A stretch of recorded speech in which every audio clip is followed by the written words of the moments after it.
Good morning, everyone. Welcome back to our online class again. For the very first time, we are interacting with each other for the new session. Because of spreading of COVID-19, we are helpless to continue our online classes, and hoping that we are going to continue our offline classes very soon.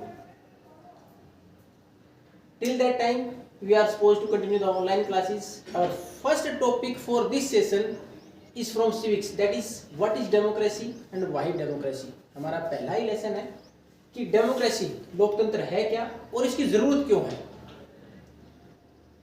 First we must know the definition of democracy. There are three types of government. अगर हम बात करें basically हमारे पास तीन प्रकार की सरकारें होती हैं. First and from very beginning we have started in the 6th class, and basically we read about in the ancient period and medieval period regarding the governments which were monarchical form of government.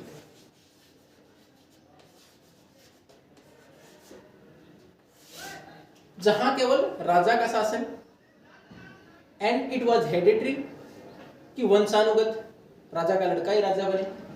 Then after some other forms of government we observe which were taken by force.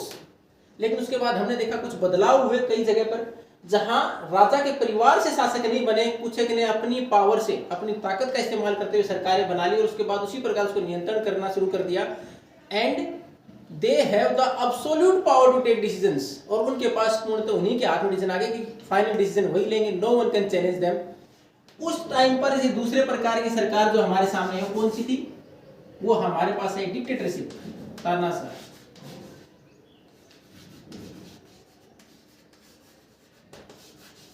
Now the third one with the development और with the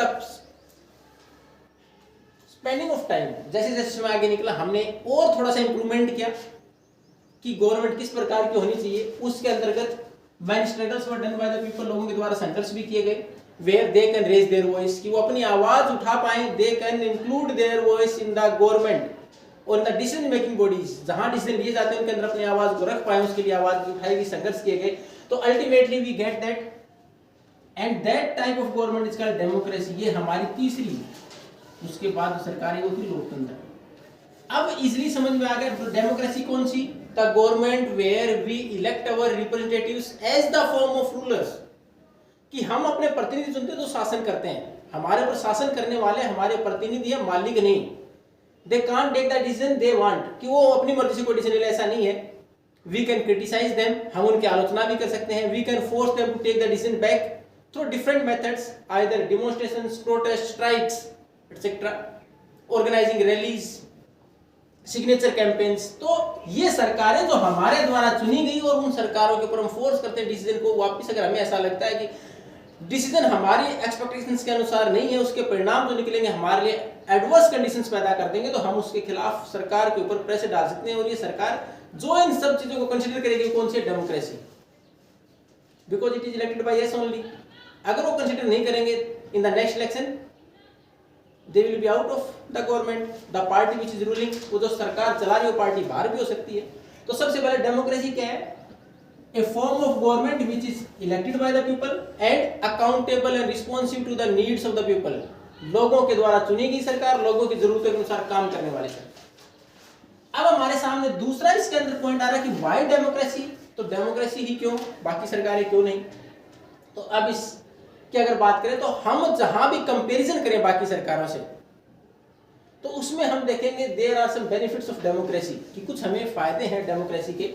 सबसे बड़ा तो अगर कुछ गलत हो रहा है वी कैन क्रिटिसाइज, हम आलोचना कर सकते हैं. जबकि अगर बाकी सरकारें हो तो अगर डिक्टेटरशिप है तो मैंने बोला एब्सोल्यूट पावर, वो अपनी मर्जी डिसीजन लेते हैं. वी कांट क्रिटिसाइज और even we can't force them to change.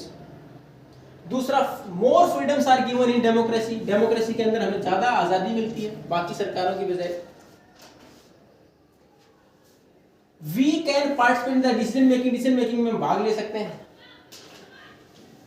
Some debate and discussions are there before taking major decisions. Even we can be the part of the ruling persons, हम उसका हिस्सा बन सकते हैं bye fighting elections. हम खुद चुनाव लड़े, अगर हमारी इच्छा है समाज में बदलाव लाने की, it can be possible in democracy only. तो डेमोक्रेसी क्यों? क्योंकि बाकी सरकारों से अगर कंपेयर करें सब बेनिफिट्स रहते हैं, हमें कुछ उसके बेनिफिट्स हैं। अब और अच्छे से समझने की डेमोक्रेसी है क्या, we must know the merits and demerits of democracy. कुछ हालांकि जहां हमारे पास पॉजिटिविटी है तो दोनों चीजें शामिल होती है, कहीं नेगेटिव पॉइंट्स भी हैं, कुछ पॉजिटिव पॉइंट्स भी हैं, और ज्यादा अच्छा कंपैरिजन करने के बाद नेगेटिव पॉजिटिव तब हम बता सकते हैं कि ज्यादा अच्छी सरकारें कौन सी हैं या ज्यादा अच्छी व्यवस्था कौन सी है।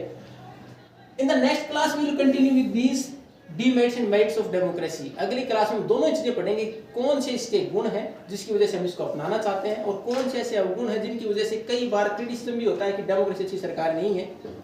जैसे कुछ एक की बात करें, जैसे डिलेड डिसीजंस, कि हमें बहुत सारे लोगों से we have to discuss lot of people. अगर हम भारतीय पार्लियामेंट की बात करें, there are 2 houses, 543 in Lok Sabha and then after 245 the present strength over parliament is 245 Rajya Sabha के लोगों से डिस्कस करें, then after the decision is taken, उसके बाद डिसीजन लिया जा सकता है। तो in the next class we will continue with the merits and demerits of democracy, then after we are going to know why it is better form of government.